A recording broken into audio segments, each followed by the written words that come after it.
me know once we are live on YouTube. Just Yes, good to go now. sure.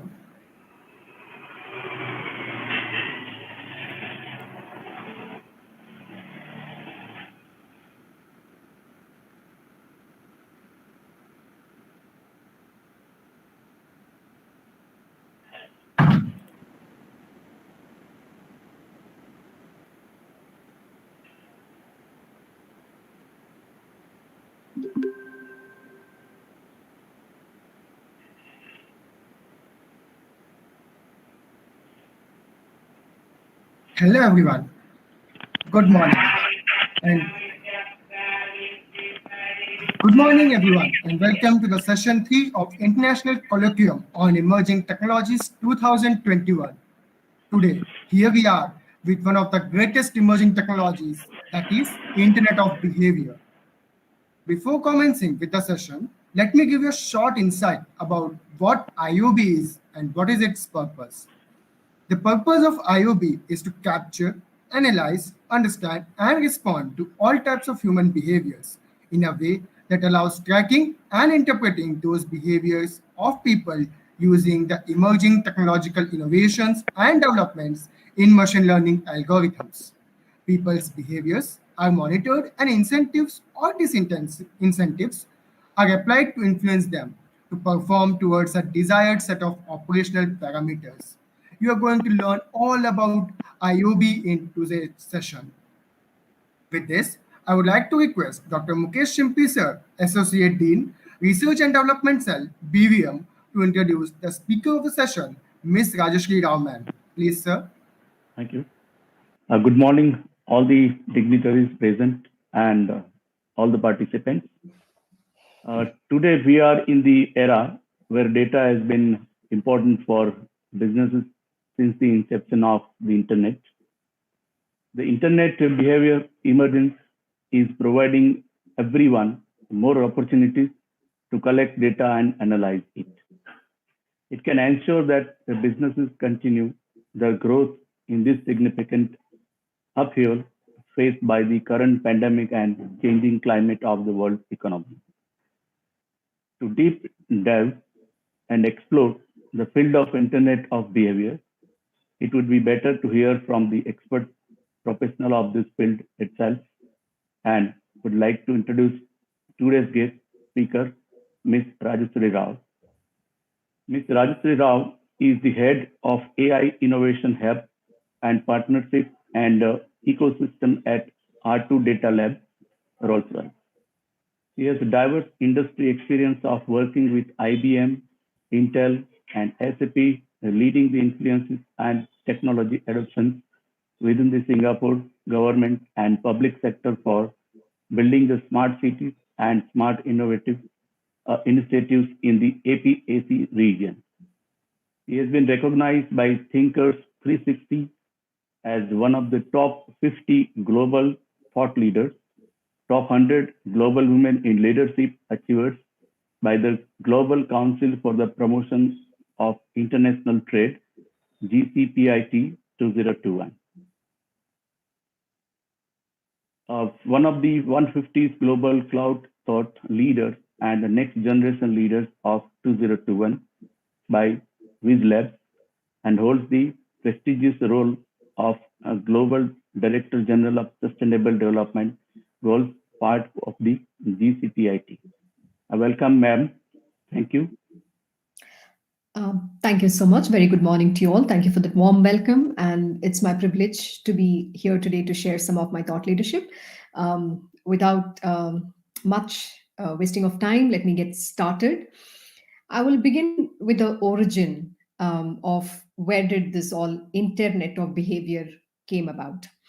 In 2012, a retired professor in psychology, that is Gort Niemann, at the University of Helsinki, developed the concept that behavior can be data mined. So, according to Gort, he believes that being able to see the intentions of human background to know what is about to happen in the connected world is a doable thing. But Niemann also thought that IoB itself is a very complicated process, as Statistics may fall short of fully meanings, fully revealing the meanings and the context of individual life. So with that, he believed in that concept. And then hence also the researchers from Gartner also believe that the concept needs to be supported with hardcore data analytics and insights, understanding of the behavioral science. So this is the background on where this whole internet of behavior evolved, where it came from.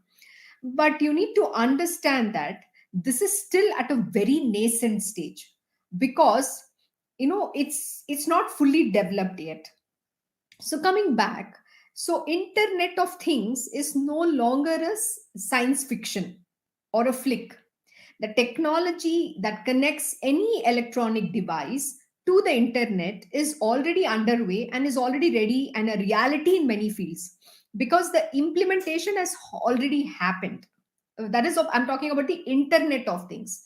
So what does it mean, right? The collection of data and the usage by the IoT devices provide valuable insights into the users, and like the users interests, their preferences and behaviors. And that is where the word was coined as internet of behaviors. The IoB extends from the internet of things. The internet of behavior is a extension of internet of things, the interconnection of devices that result in a wide variety of new data sources.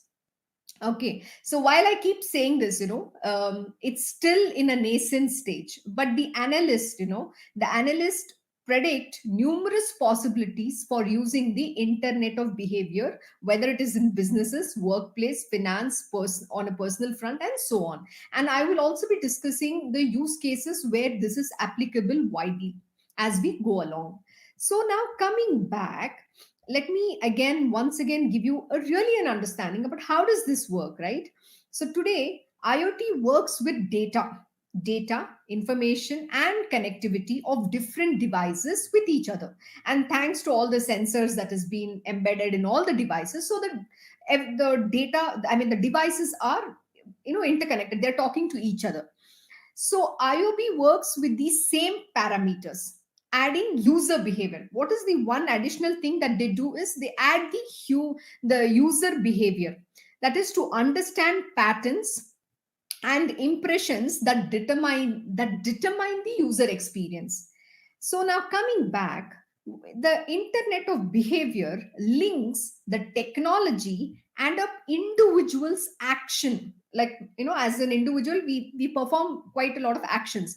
That action to interpret the interaction. That is, when the devices, I'm now right now giving this talk, through my laptop. Now there is that is happening. The device is actually reading me, it's learning my behavior. So next time when I actually browse Google, it is going to throw more content on the internet of behavior, because as a technologist it believes that one of my preference of the kind of subjects that I would like to learn is on internet of behavior. So this is how we are actually having a real time interaction. So what is happening, my device, that is my computer, is already having the data about myself. Now given the interaction that I'm having through the system, it is already mapping my interest, my patterns, my preferences. That is the real time example that I can even give to you. And also it has the power to generate patterns to influence our behavior, an individual's behavior. So let us understand with a simple example, how does this happen. Take, there is Ola, okay, and its IoT application. They use it to track the drivers and the passengers. Now at end of each journey, if you have recently noticed, if you have used the an Uber app or a Ola app or a Grab app, right, a survey is conducted to evaluate the passengers experience. And what do they ask? They ask, are you satisfied, how was the ride? And also, today we have advanced to a level where what is happening, is the person reached safe, so all that you can monitor. And thanks to all that, right, and applying the internet of behavior instead of IoT, they can go further, collecting the data without having to evaluate the experience through the survey. So the survey is not necessary. That's exactly what they're coming to tell. It is possible to track the driver's behavior and then interpret the passenger's experience to automatically work on the feedback. So they're not even waiting for you to fill up that survey. Normally the app will throw up, are you satisfied with your ride? And could you rate your experience, or how did the driver behave? Especially in Singapore, in Grab app, they do this. But even in Ola, they'll always say, can you give me a short survey about how was your ride? How was your journey? So then you can always send a feedback. Now that is what it is. But now we are telling, with the advancement of internet of behavior, you don't have to take this survey, because this technology, the intersection of the IoB and IoT will help automatically to understand and work on the feedback. It doesn't even want me to give the feedback. So that is what we're talking about. And please remember, the behavioral internet can be a powerful tool for sales and marketing, especially. Now, what are the businesses and the organizations are doing? They are using the data and information to track a customer or a consumer behavior. And what does this mean, right? They want to create influential strategies towards the product or services, or whatever that you are actually purchasing. Which means, see, I want to buy something, they will already give me some of the advantages, benefits, and offers that comes with that product and service. Now, with the help of IoB, companies have, like I said, in real time, the word here is real time behavior, through data, to make consumers offering, to make a better improvements for the consumers offering. That is what they're doing. How can they increase the customer satisfaction or consumer satisfaction, so that they can give me better product, better services, and you name it, every other thing that you think is today required. So let us come back to now understand what is it that we are looking at. Now, if you look at what is the predictions by the Gartner? So Gartner has announced that IoB is something which we will be becoming increasingly aware in our daily work itself. And it has already penetrated in our life, just that we don't realize this. Okay, it has already penetrated. And also it combines with the existing technologies that directly focus on the individual. Now, how they are making it happen, and that is through, whether it is through location tracking, big data, and facial recognitions. These are some of the technologies through which it has already penetrated. And for example, it also connects the resulting data to the associated behavioral events, now such as device usage, cash purchases, or to monitor compliance with health protocols during the ongoing pandemic. These are some of the examples of how they have in real time used this technology. Okay. And organizations might also leverage the internet of behavior through the computer vision to see whether the employees are wearing masks, or via like the thermal imaging to identify those with temperatures, or those kind of symptoms that an individual could reflect. Now, this is some of the examples. Now, what else are they trying to do? No, similarly, like I told you, that's through the computer. So that behavior, as we speak, there is a real-time monitoring that is happening. Now, likewise, you take a single device like a smartphone.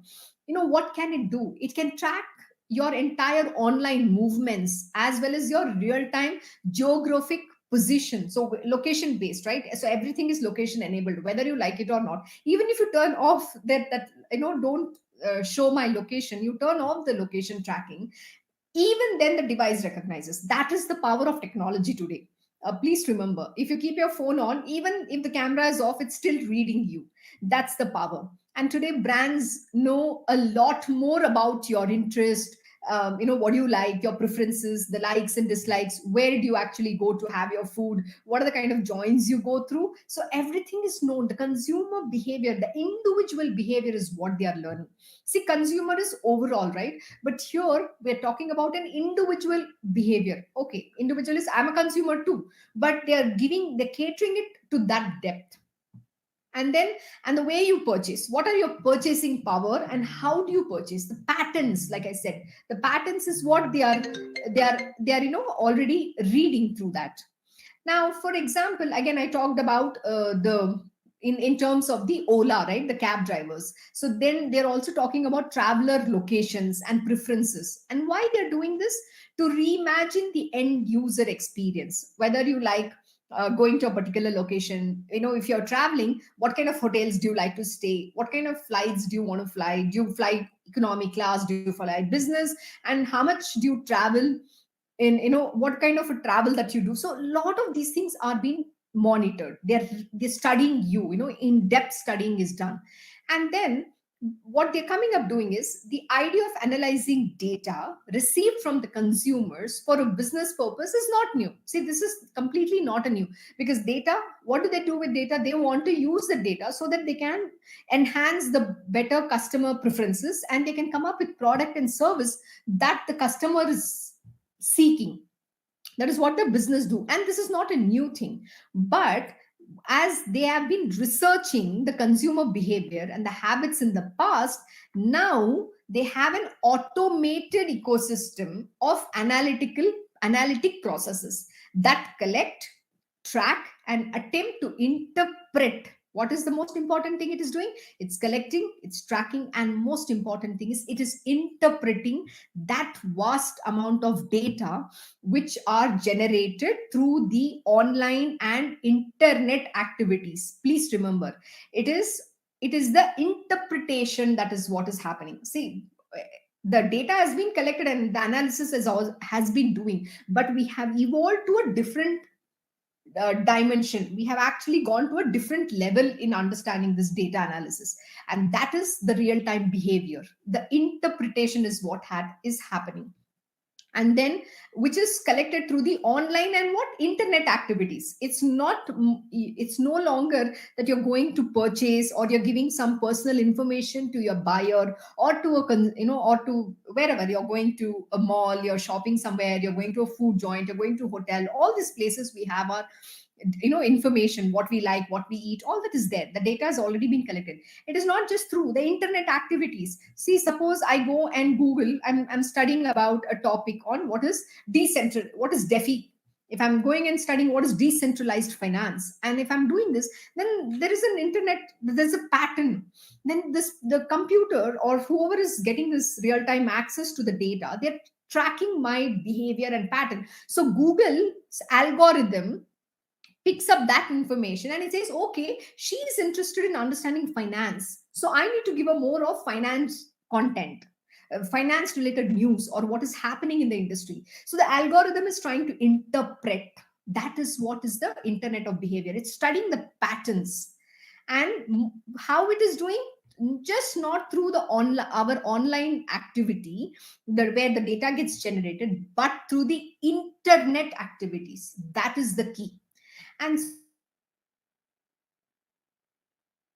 so the IoB concept seeks to how to understand data properly and apply that understanding to create and promote new products. See, at the end of the day, the business wants to create a better product and services which the consumer wants.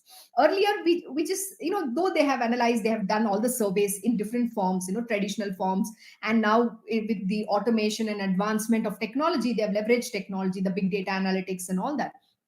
But we have already enhanced the next level, which is through internet activities. That is called internet of behavior. And what are they doing? So that they can, this concept seeks to address how to understand the data properly and apply that understanding to create and promote new products and services, which is from a human psychology perspective, which means we always say, right, I like this, I don't like this, I love this, I hate this. So it's more a psychology. They are actually understanding my psychology. That's why it's a behavioral science. It's understanding a human behavior and it's catering to that behavior. It's no longer just, it's not a user preference. It's more a individual behavior. It's an individual preference. And so therefore, what does that mean? It's therefore the internet of behavior collects the digital dust of people's lives, from various sources, and the sources could be anything, and the public or private organizations can use this information to influence the behavior. And that is exactly what Gartner also has said and predicted. Now, let us understand some of the values and benefits of this internet of behavior. So, what is the marketing? What the world of what they are doing actually? So, the marketing and psychology, and from the beginning of advertising, go by side, right? It goes hand in hand, because everybody is understanding. To understand what you want to market, you need to understand the consumer behavior. We've always been talking about consumer behavior, but it's more the psychology, because today everybody wants to give better enhanced customer experience, because if the customer is not happy, you cannot sell anything. And today that is what they're trying to influence. If you take the social media, if you take Instagram, everything, it's becoming, even WhatsApp has become more a business application. It's like again a platform where you can market your products and services. It's just not through Instagram, and through Facebook. Everything today has opened n number of avenues for you to sell whatever that you want through this. Understanding the target market, who's the target segment, knowing their behavior and the patterns, and then you cater to them based on whatever that they need, that products and services. Now, in this way, behavioral analysis and psychology has allowed new insights into the Internet of Things data, the data that it receives.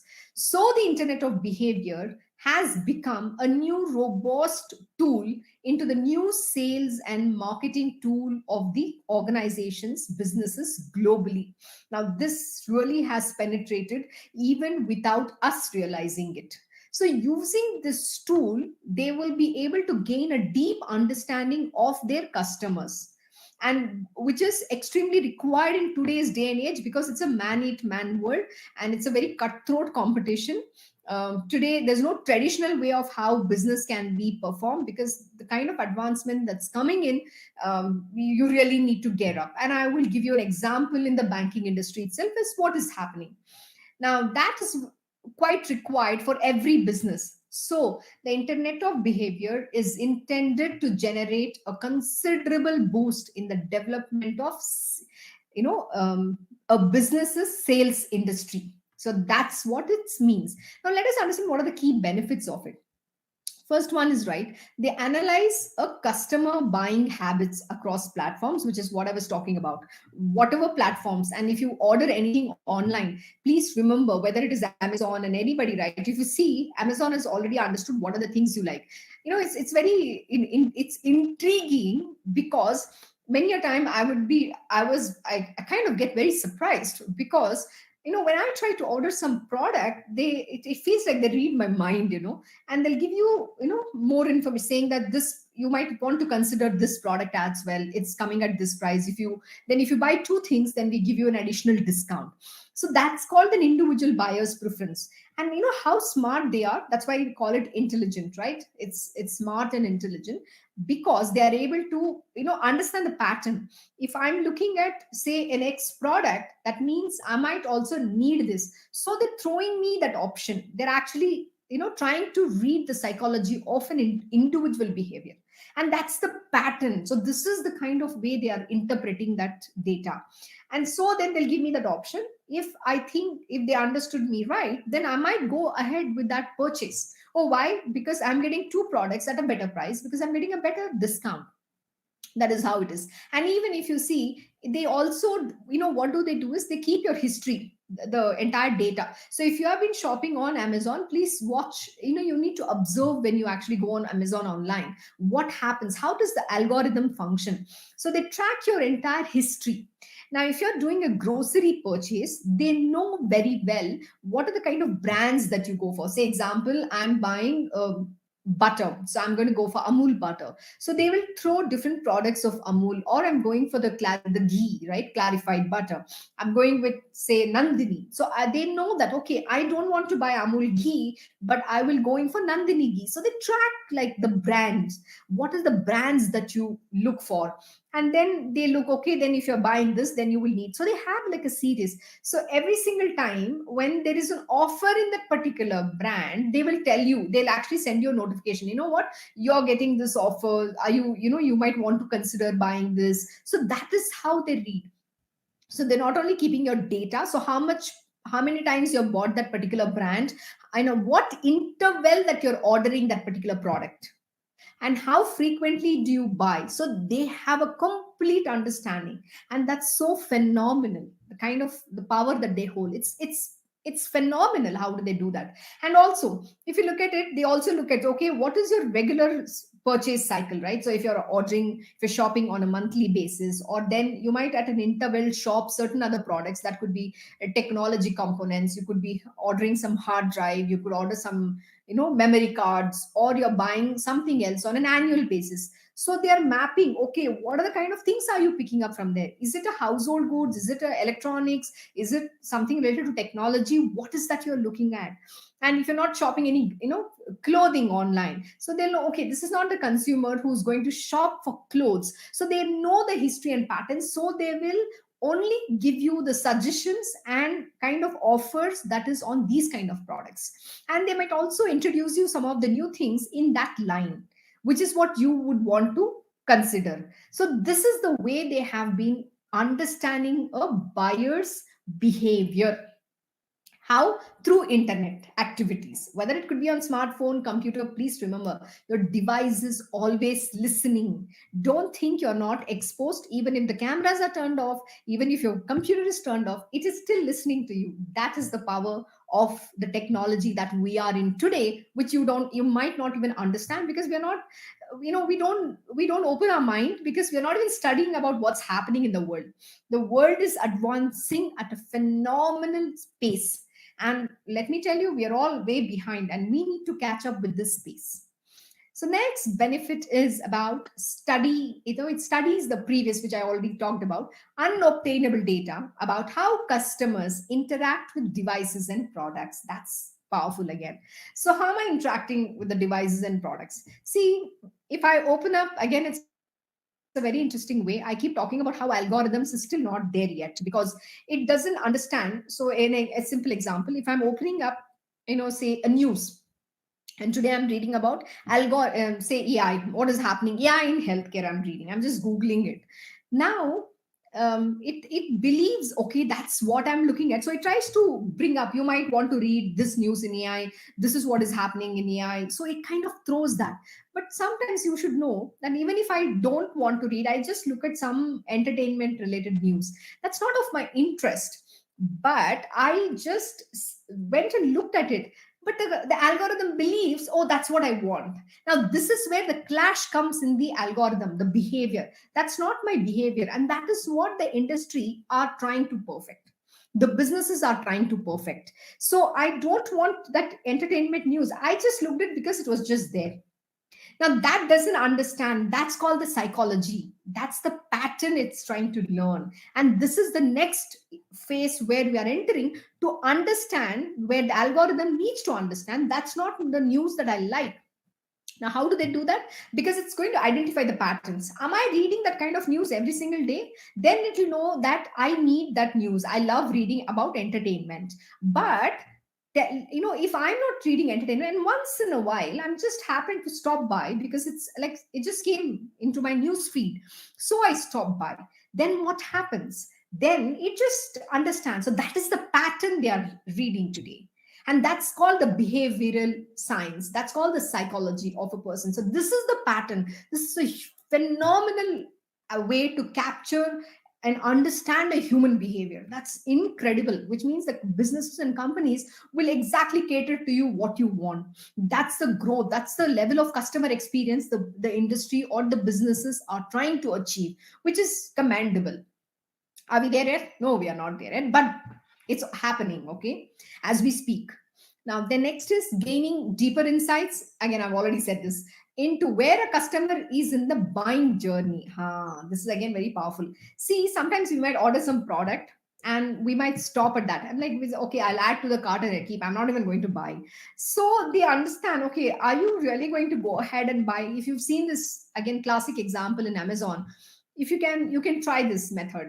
You select some products, you add to the cart, but don't exit it, don't go and buy, just retain it. So they're trying to learn, and then immediately Amazon will come and say, okay, we'll give you additional discount, are you interested in this, or you are looking for similar products. They'll try to influence some of the, trying to see where you are in the buying journey.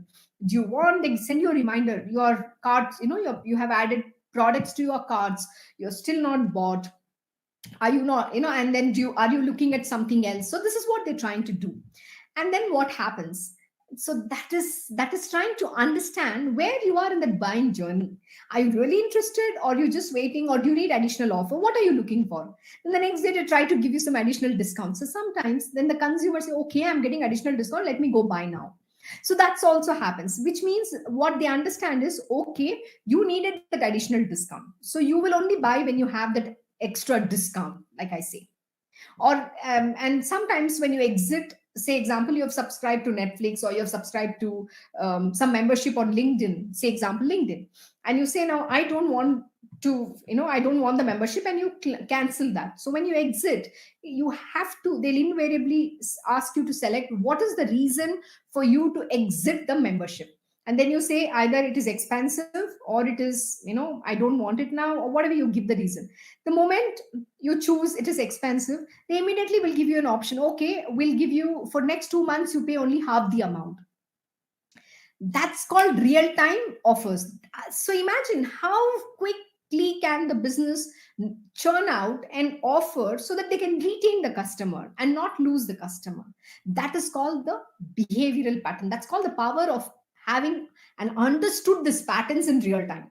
And this is happening in real time. The moment I choose, it is expensive for me, I don't want to, I can't afford, immediately they will give you an option saying, okay, we'll slash that membership by half the cost, and we will make it into 2 more months. Would you consider and keep retaining it? That is the kind of power that today the business wants to have, so that they don't lose the customers and the business. The next is, again, we spoke about this, providing real time point of sale notification and target ads, that we discussed enough. So what are they doing when you are purchasing and when you don't exit, or at the time of you want to buy? They will influence you with additional notification, and that which will benefit you. Or also some of the target ads, like ads which you might consider, okay, I might need this product, but I'm not looking at buying now. Okay, when is the sale on? Then I will come back when the sale is there. That's also buying pattern. So these companies, the businesses are trying to understand all of this in a very, very in-depth manner. And the last but not the least is quickly issue to close sales and keep the customers happy. End goal is what? They want to not lose the customers. They want to have the business plus make you very happy, so that there is higher retention of the customer. And which means I will have the customer coming back to me, and it's not a one-time sale for me. That is what it means.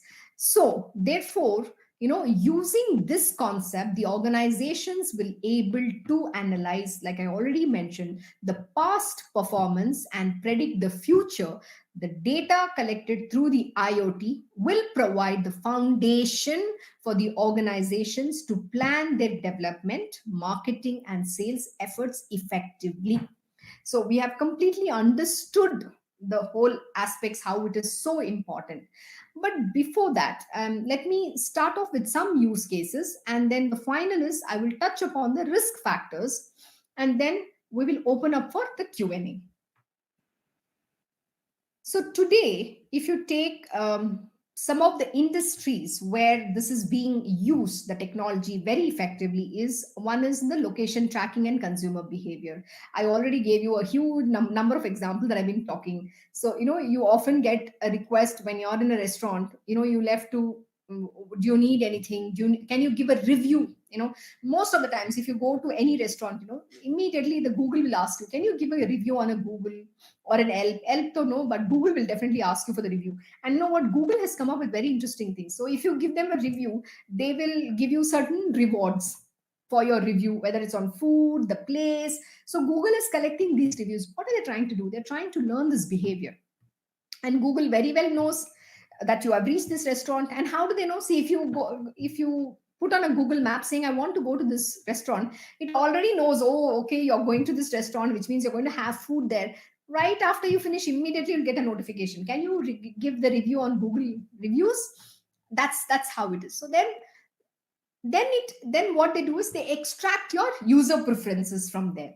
And this is the same logic which also other companies apply to find out their customers experience and develop better strategies to cater to your preference. That is what the organizations are doing.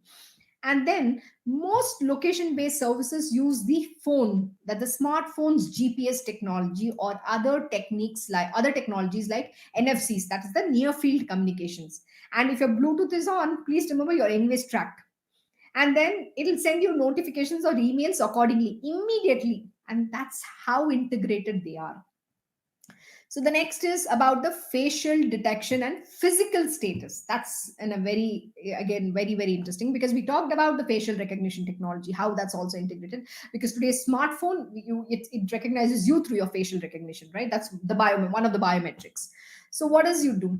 So when you again, there's this example someone had given a use case. So in 2018, in the coffee chain in Barista, they started using the IoB, that's for facial recognition, to determine the consumer's gender, age, and how they were, whether they were happy, the moods, the reflections of their moods. So the technology, helps them to observe the results and suggest an appropriate drink for the customer. So it's like, okay, if I'm in a happy mood, maybe I want to drink something very sweet. If I'm not in a mood, I just need some charge. So I want to drink a strong espresso, something like that. They're trying to cater to it. So the same system can also be used in retail stores, like for personalized advertising. And that's, see, at the end of the day, if you look at all these examples, is leading to one alone. And what is it, one alone? It is about, trying to give a better and enhanced customer service model. That is what they're giving for whatever that you are looking for, the product, services, technology, anything on planet earth. And it's basically, you today we are running a rat race. Nobody has the time. Our world is advancing at a rocket speed. It's at the speed of sound or a light. That's the speed the world is heading at, and we are all have to catch up to that speed. So which means today I don't have time to look into the way how the traditional world was. So I have to also keep adapting to that. And at the end of the day, to keep with that pace, which means I will have to shift and swiftly do things, which means I'm going to do everything on my app, on my phone or computer. Please remember, as we evolve, the world is going to all become, we're going to be able to live on just a smartphone. That's the world we are entering into. That's the era we are in. And that's how the transformation has been programmed. And if we do not catch up with that, then we are the ones who are going to lose out. So even the businesses, so for them to keep a track of us, they also have to be at that space. So they also cannot afford to lose. And that is why all these companies have invested in this kind of technology, and they've already rolled out, the ball is already rolled out, and it's just that you don't understand and I don't understand, but we all need to recognize this. So again, I gave an example enough. I've spoken about like how product recommendations pioneered by Amazon, studies I told about how they study the buyer's history to suggest the products, and facial recognition does the same, but by reviewing the current state of the consumer, which means, am I really happy? Am I grumpy? Or how my, so if I'm very happy, they know that, oh, I will buy, when you're happy, you want to. Also, please remember, there's another psychology. They say when you're upset and depressed, you just go and shop. It's kind of a shopaholic, that mood as well. And that time you end up buying things that you actually don't need. And that's also psychological behavior that happens. So the next industry again would be very important, is where this is again penetrated, is healthcare monitoring for patient recovery. So what does it do? So in this case, IoB is now creating health apps, right, especially in the smartphones, that can track a person's diet, your sugar level for diabetic people, for diabetics. Then it tracks your heart rates, your BMI, and sleep patterns. And this enables you to understand what's going on with yourself. So when you meet when you meet your doctor, it has your health condition. It's monitoring all of the health condition, and it's tracking everything that the doctor needs to know about the patient. And then it becomes very easy See, today we are also we are doing online consultation in where I can't physically go meet the doctor. So this health app helps to get the report to the doctor instantly, and also then the doctor recommends what is the medicine I need to. He can immediately prescribe the medicine I need to take or change or continue with the same thing, or if there is any modifications in the food habits that I need to apply. So he will say, okay, this food is fine, maybe you're eating this, that is why you're this is happening. So he might recommend some other food that needs immediate modifications or medicine, or whether he might reduce my dose or give me a higher dose or change the medicine. So all this can happen, today at a instant. It's like an instant thing that we get. It's so fast, unlike you don't have to wait for taking appointments to meet your doctor, specialist, whoever, right, whoever he or she is.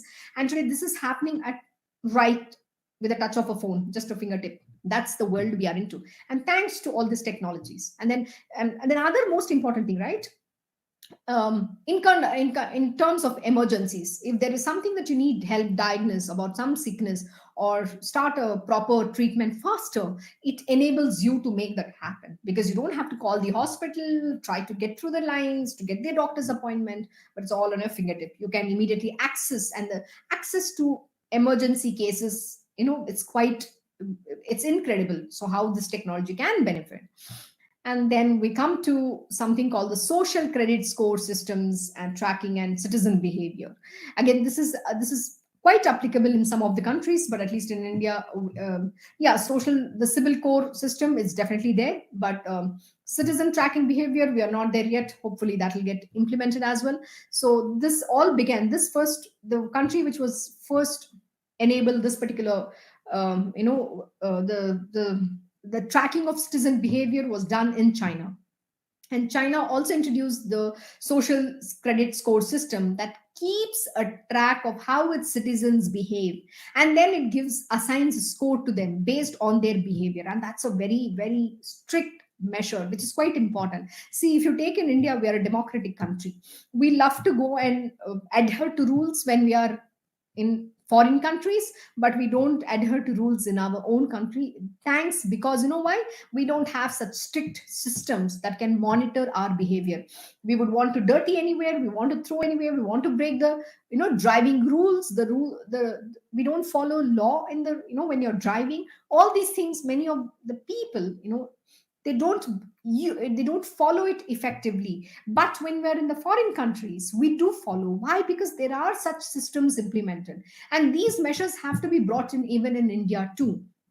They have started. If you look at, say, example, I don't know how many of you have driven, say, if you have driven the highway, and especially in Bangalore, if I were to drive from Karnataka to Tamil Nadu, there are this highways, and on that there is all this CCTV, because they monitor your speed.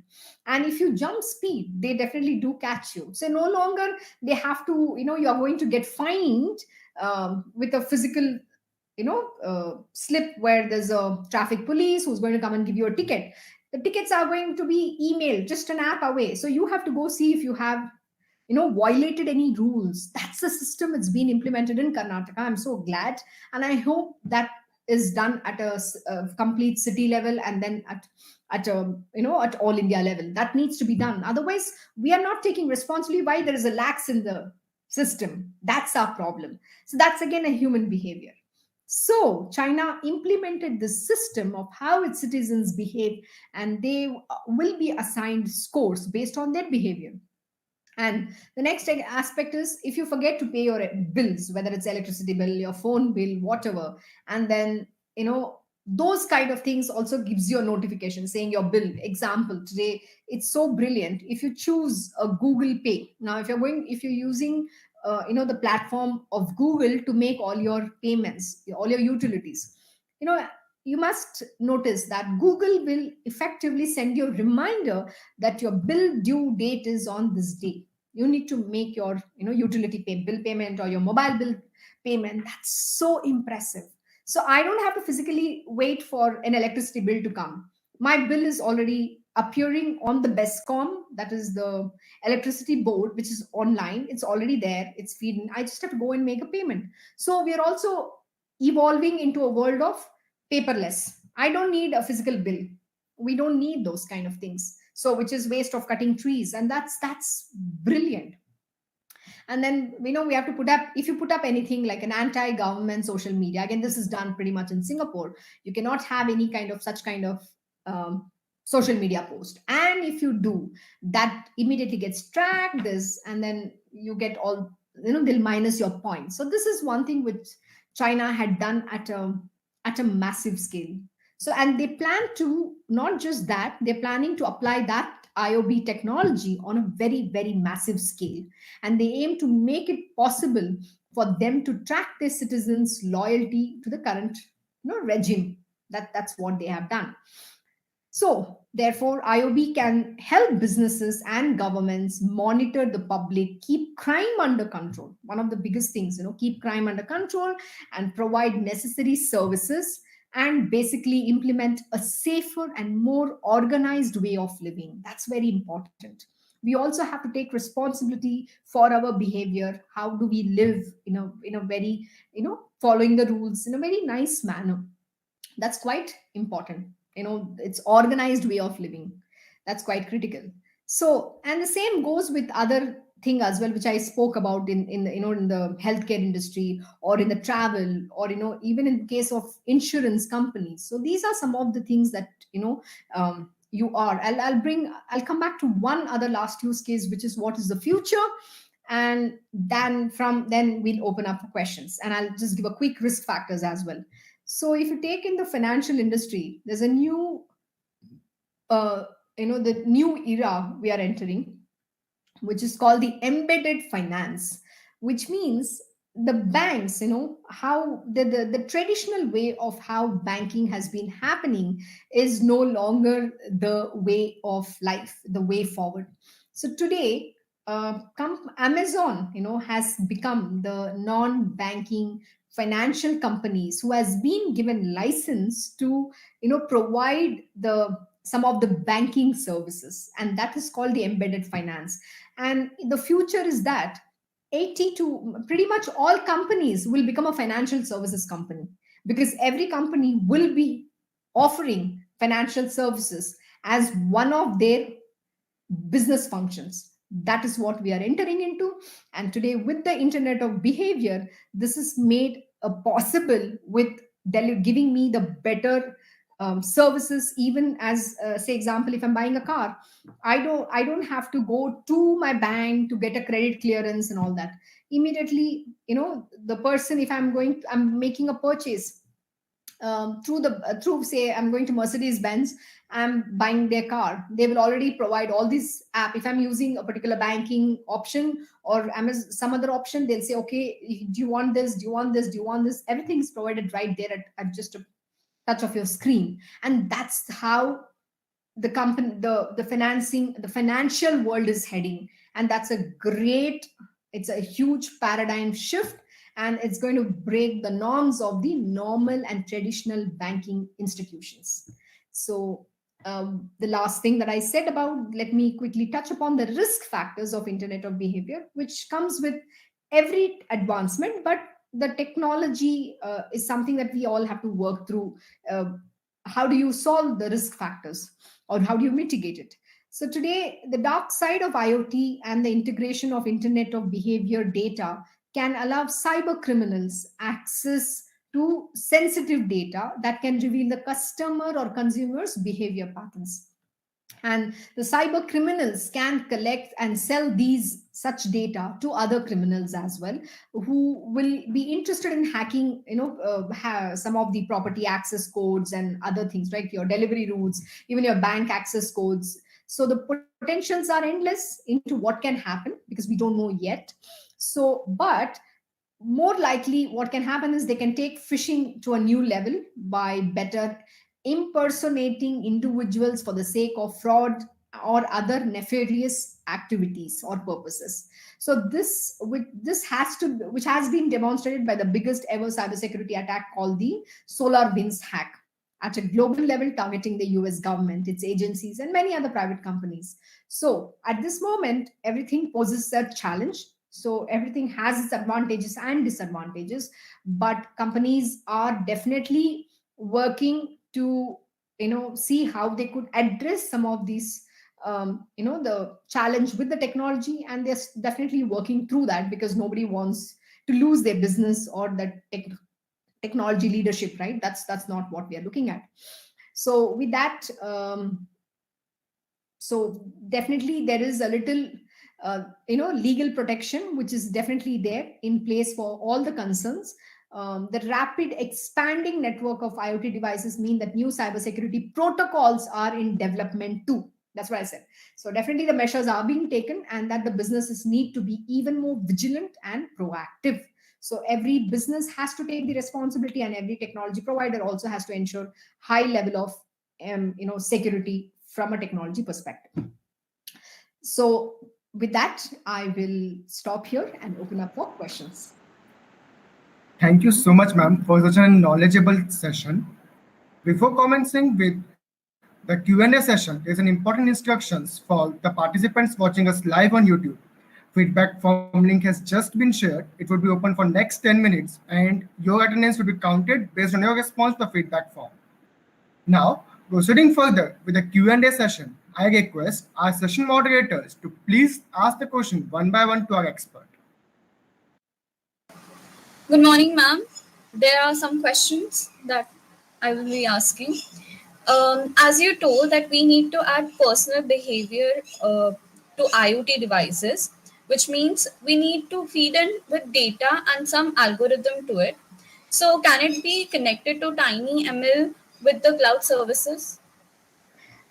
See, everything is definitely all the data is anyway connected to cloud itself. So when I say it's not about feeding in, right? See, algorithms are already there. So if you take Google or you take Amazon, they already have their own algorithms, which is learning your behavior. Whether you're using your smartphones or you're using your computers, it's constantly learning the pattern, the behavior, what you speak, how you speak. It's not just speaking, what topics you're talking. It's internalizing. It's kind of learning what are the different things that you're talking about. So what should I suggest? What is that pattern? Do you like this? Do you don't like this? You sound happy. It's also analyzing the sound aspect. So there are a lot of things that goes into into understanding the behaviors, and that's exactly what these do. That's what they say, the interpretation of the patterns.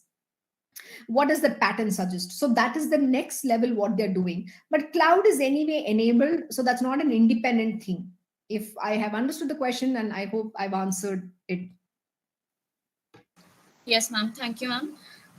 There's another question by Kevin Patel. Can we say that auto suggestions on Google or other browsers and feed and social media are application of IoB? Sorry, say that again. Can we say auto suggestions On Google or other browsers and feed and social media are applications of IoB? No, so that's based. That's it's a mix, I would say, because algorithms are trying to. So, example, if you take all these auto suggestion, no, it knows what you're typing. So, if you start with a sentence, it helps you complete the sentence, which means they have understood the email. It's helping you draft. So yes, it is an interpretation again, which is definitely an IoB. At the same time, it also has, if you take a tool called Grammarly, today I think pretty much Grammarly, a lot of people are using just to save time so that they don't make the grammatical errors, because when you're typing very fast, we might not check our grammar. So Grammarly helps. But many a time, if you understand how this Grammarly work in the behind the scene, there are people who are actually physically sitting there and trying to train the algorithm. The algorithms are not on their own train. See, example, the machine learning or some of the advancement in the deep learning, what they're trying to do is the machine is going to get trained by itself. That's what we are evolving into. But if you look at some of these algorithms, they are being trained. So trained by humans. So sometimes if you see the grammar, the suggestion that comes is, it's not always correct. So and then when you don't accept that suggestion, then Grammarly will throw an option. Okay, was it grammatically incorrect, or do you like to go with your own grammar understanding? And then when I choose that it's grammatically incorrect, then they know they need to refine it. And also, please remember, the person who's sitting in the back to train these algorithms, when I'm typing something, if they are not at a high, they don't come from an English speaking background or have a higher level of English understanding, then their suggestions are very bad. So you can actually make that out. So if they don't have somebody senior person training the algorithm, then it doesn't understand. So what they're doing is, every time they train, they keep suggesting, they're trying to automate that. Thank you, ma'am. There's another question that is, doesn't reading and using behavior of any user for manipulating their response to suit a company's need seem quite unethical? What impact will this have on our privacy policy conduct? Okay, very interesting. So one of the things that I was actually going to say is, most important is, the organization should ensure the ethical use of internet of behavior. Consumer privacy should be paramount, especially as we enter an era in which the consumer data will skyrocket.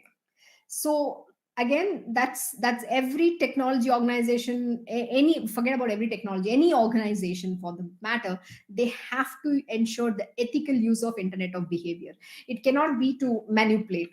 So that's something they will all have to adhere to. They have to follow the security and data security and privacy rules. That is why data security itself is a huge subject. Cyber security plays a huge role, and that is why there are guidelines, there are regulatory authority, there are standardization of a lot of things when you are using a technology.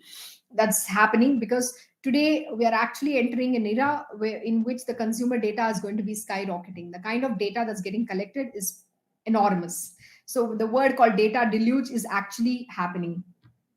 So then most people will respond privately to a product suggestion, right? And or a sales funnel tailored to unique needs and preferences.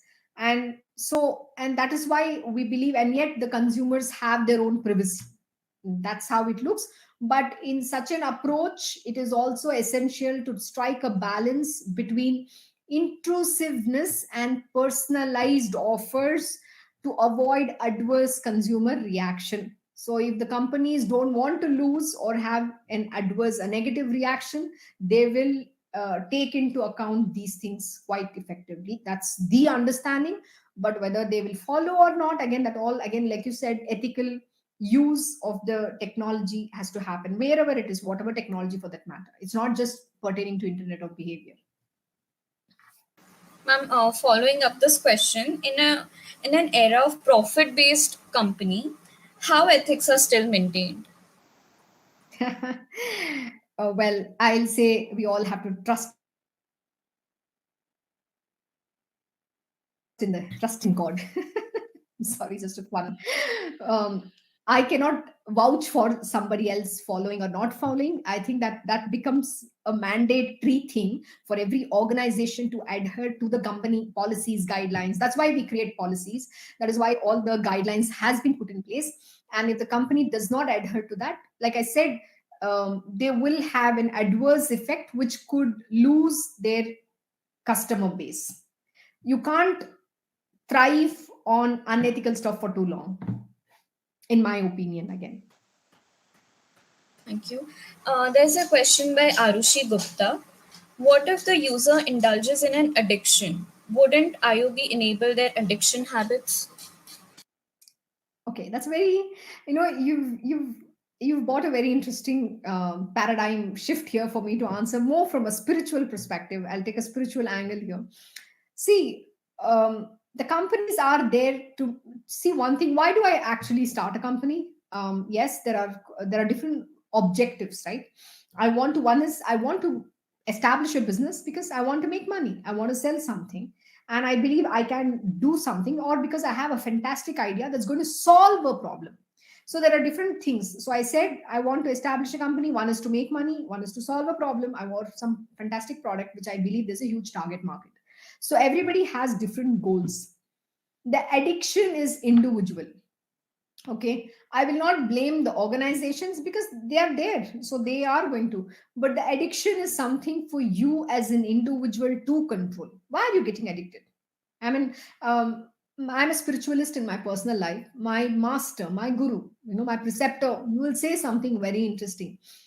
If there is a liquor bottle in front of you, why do you go touch it? That's going to entice. Okay, that is the job of the liquor bottle. Is the bottle bad, or is it you who don't have control over your mind?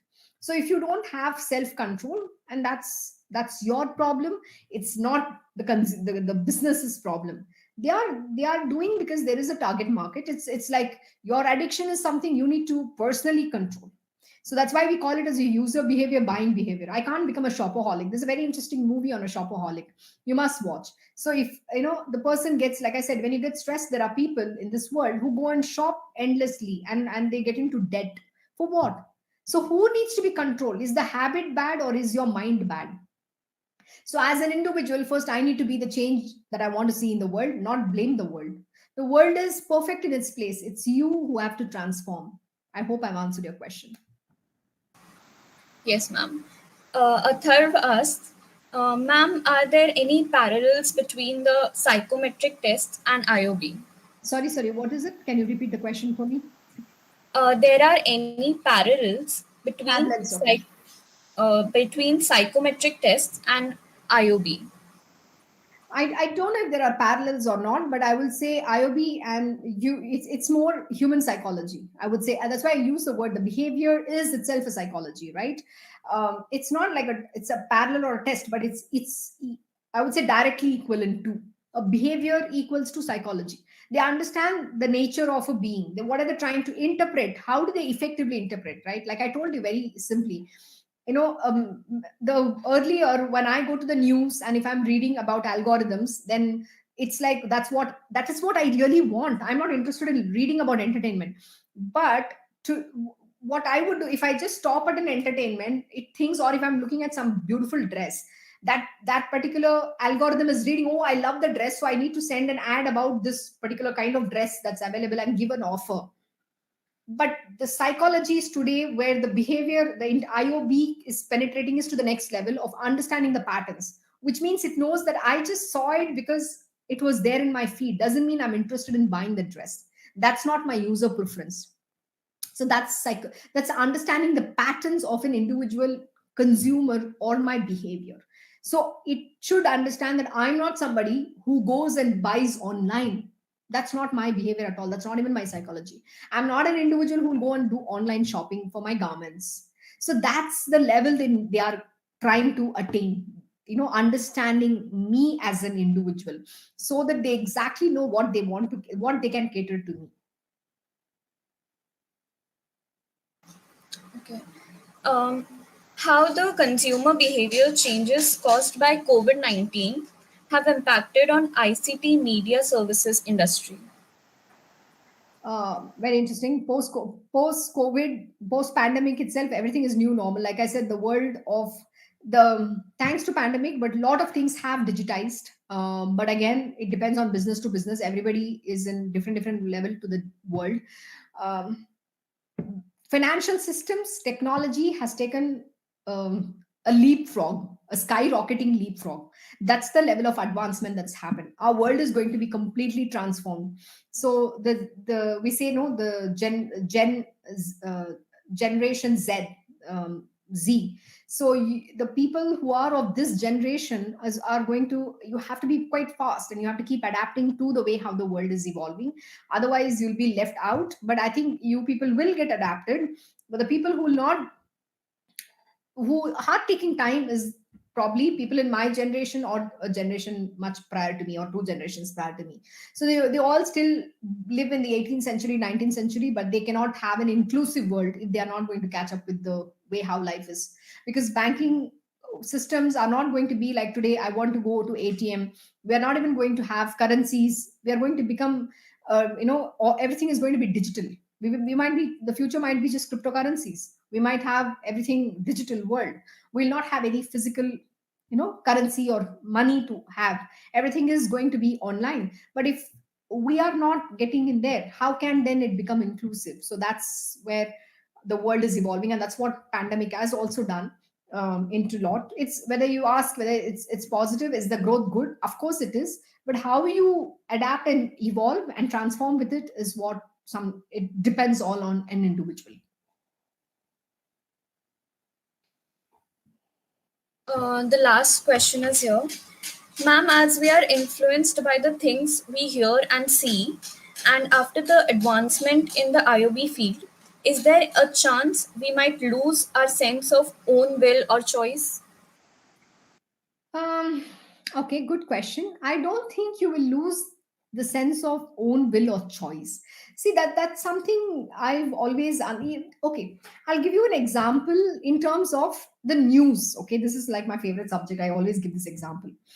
Today, the reason why these technologies have been penetrated is because you are not in a because you don't keep up with what's happening in the world. That's because we don't read. And one of the things which is missing in us today, which I see that a lot of youngsters, they don't put enough effort in understanding how to learn. It's about having the right knowledge. Learning how to learn is most important, because you don't know how to learn. That's the problem that fundamentally most of the youngsters face today, and not just youngsters, I feel across all generations, because you've never learned how to really learn. So if you take today fake news or yellow journalism, that's quite a lot. So today media has definitely influenced, because your choice and decision making power can fail. It can get affected provided you let it happen. So you still can control your choice and how you can understand everything, provided you are knowledgeable yourself. So for me to understand what is fake news and what is really happening in the world is quite has I've been journeying myself to understand that effectively, because I have a master who trains me to this, because he's knowledgeable being. He gives me that knowledge. I have a very good preceptor who's given me this understanding about what is happening, how you need to learn. So even today, the technology that I'm able to talk to effectively is because of the kind of effort you put into an understanding what it means and practically experiencing it. But if you don't so and it's not one day you go learn and then you expect to master how to understand what is real, what is not real. That's not going to happen. So you have to put a lot of effort to enable yourself to that level. Otherwise, definitely yes, the choice and influence will easily slip through how the media influences, because we are given into the power of social media marketing. Please remember, we get carried away by what we see and what is happening over there. That's where you should not lose your self control. So you need to have the right knowledge, and then you can use the tools in the right manner, so that you can evolve in the right direction. I hope I've answered your question. Thank you, ma'am, for further clearing the doubts and confusions of our participants, and for such an amazing, wonderful session. Now, I invite Mr. Atharva Bhave, Marketing Lead, IEEE BVMSB, for vote of thanks.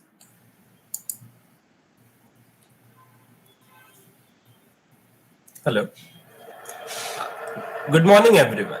To learn about Internet of Behavior by Ms. Rajashree Rao ma'am was an opportunity to get a glimpse of the future technology and to have our knowledge enhanced in such a short period. I am glad to know more about how data gives valuable insights into how users' interests, preferences, and behaviors are utilized as the most powerful tool for the sales and marketing for the new age. I would like to thank Ms. Rajeshree Rao ma'am for her valuable time and such a value-adding and thought-provoking session on Internet of Behavior. Also, I would like to thank our principal, Dr. Indrajit Patel sir, faculty advisor, Dr. Jagdish Rathod sir, branch counselor, Dr. Darshan Dalwadi sir, Associate Dean, Research and Development Cell, Dr. Mukesh Shimpi sir, for their constant support in organizing this event. Also, I would like to thank the host of the day, Om Shukla, and moderators Isha Prasad, Bhavya Makwana, Kaivalya Pandya, Shailesh Bambania. Also, a big thanks to our organizing team and the entire IEEE BVM to plan and conduct such a beautiful event. Thank you all. Thank you, Atharva. Thank you so much, everyone. Now, we are signing off now. See you in the evening at 5 p.m. on session 4 on digital forensics by Mr. Deepak Kumar. Till then, stay home, stay safe, keep learning, and keep going. Thank you everyone for valuable presence. Thank you all, and all the very best and good luck. Ma'am, can we have you for a few more minutes so that at the end we can have a screenshot for all? Sure. Rishit and Sir, please stop the YouTube live.